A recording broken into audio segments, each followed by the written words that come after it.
एक अध्यापक महोदय थे। उन्होंने एक कॉलेज में शिक्षा दे रहे थे और शिक्षा ग्रहण करने के लिए कुछ छात्र छात्राएं बैठी थी। तो चैप्टर में एक प्रश्न आ गया कि राम को 14 बरस के लिए वन तो हो गया था, लेकिन मां जानकी सीता को वन नहीं हुआ था, और सीता 14 वर्ष वन में क्यों जाती हैं। अध्यापक महोदय का जवाब तो बच्चे लोग नहीं दे सके, लेकिन कुछ छात्राएं वहां बैठी थी। एक छात्रा बोली कि गुरुदेव, अगर जिसका पति वन में जाता है तो स्वाभाविक है उसकी नारी को वन में जाना ही पड़ेगा। एक बच्ची खड़ी हुई बोली, गुरुदेव, जिसका पति परदेश में रहता है उसकी पत्नी को रहना स्वाभाविक है। तमाम छात्राएं वहां पर बैठी थी। जिस छात्रा का जहां तक अनुभव दिमाग पहुंचा वहां तक बताई।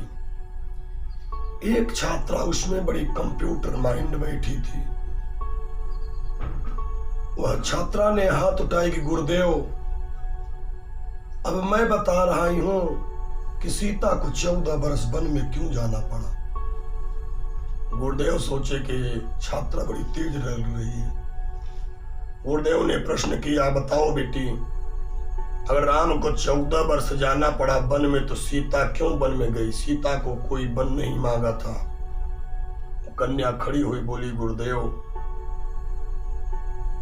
इस कलयुग रूपी कलकाल में, कलयुग रूपी पहरा में आज की बहुएं एक ही सासू से परेशान है, और उस त्रेता युग में जिस सीता नारी के पास 3-3 सासुआं थी, उस बहू को वन में कलह से जाना ही पड़ेगा। तो गुरुदेव ने हाथ जोड़ा, धन्य हो बेटी, बैठ जाओ। तो जिस बेटी के भीतर शादी से पहले अगर सासू की पीड़ा आ जाए तो घर को जाकर के रोशन जीवन में नहीं कर सकती। तो आप कथे का मतलब समझिए। जिस पुत्री का आचरण संस्कार मायके से ही ढल जाता है, जिसमें वही तो रूप रंग हो जा करके ससुराल में दिखाती है। तो गुरुदेव ने बताया, अरे बेटियां लोग, सासू के दाह से नहीं, सासू के ईर्ष्या से नहीं, अगर मां जानकी सीता जी 14 बरस के लिए वन में अपने पति के साथ गई थी, तो उसमें कारण था कि अपने पतिव्रता धर्म का निर्वाह करने के लिए मां जानकी को सीता को 14 वर्ष वन में जाना पड़ा।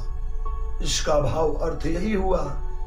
तो गुरुदेव ने समझाया कि बेटियां, कुंवारी कन्या जो शादी से पहले अगर सासू की पीड़ा का अनुभव करती हैं तो ससुराल में कभी हरा भरा नहीं रह सकती है। इस बात पर आप ध्यान दीजिएगा मेरी माताएं लोग, मेरी बहनी लोग। कुंवारी कन्या को नैहर में कभी मलिकाना देने का प्रयास मत करना, नहीं तो वही हाल होगा जो आज कलयुग में चल रहा है।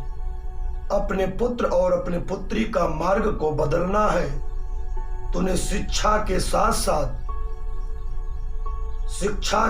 साथ सत्संग भी करना पड़ेगा, और उसी सत्संग से उस कन्या का आचरण भाव विचार बदल सकता है। इसी के साथ मैं अपने कथे में विराम कर रहा हूं। एक बार प्रेम से बोलिए भगवान भोलेनाथ के